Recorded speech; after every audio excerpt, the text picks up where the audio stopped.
বন্ধুরা, আজকে আমি রান্না করব রুই মাছের কালিয়া। আমি প্রথমে মাছটাকে নুন আর হলুদ দিয়ে ভালোভাবে মেখে নিচ্ছি।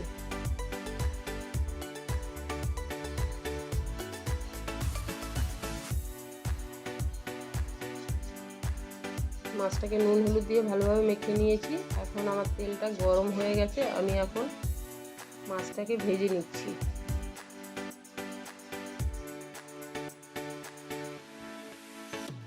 মাছের একটা সাইড ভাজা হয়ে গেছে, অপর সাইডটাকেও আমি এইভাবে ভেজে নেব।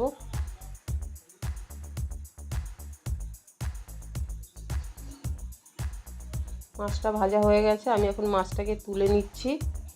এইভাবে আমি অন্য মাছগুলোকেও ভেজে নেব।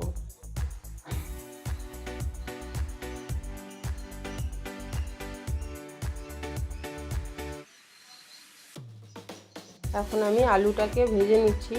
নুন আর হলুদ দিয়ে দিলাম, দিয়ে আলুটাকে ভেজে নিচ্ছি। তোমরা চাইলে আলুটা নাও দিতে পারো, কিন্তু আমি আলুটা দিয়েই করলাম।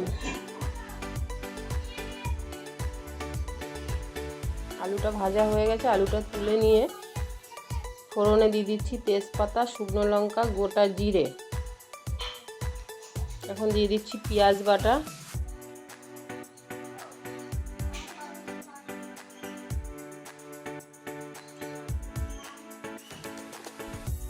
আদা রসুন বাটা, ধনের গুঁড়ো, জিরের গুঁড়ো, লঙ্কার গুঁড়ো, নুন, হলুদ দিয়ে আমি ভালো করে মশলাটাকে কষিয়ে নেব।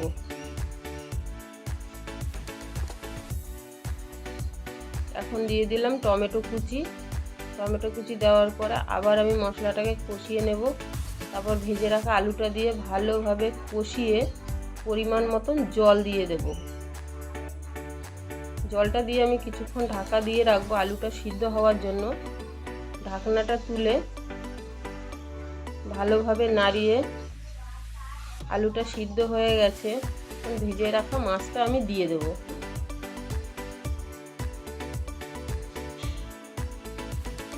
মাছটা দিয়ে দেওয়ার পরে কিছুক্ষণ ফুটে উঠবে। মাছটা ফুটে ওঠার পরে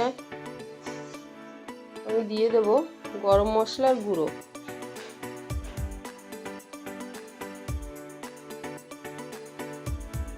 আর উপর থেকে ছড়িয়ে দেব ধনেপাতা।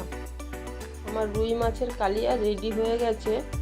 রেসিপিটা যদি আপনাদের ভালো লাগে বেশি বেশি করে শেয়ার করবেন আর প্লিজ সাবস্ক্রাইব করবেন। তাহলে দেখা হচ্ছে পরের ভিডিওতে।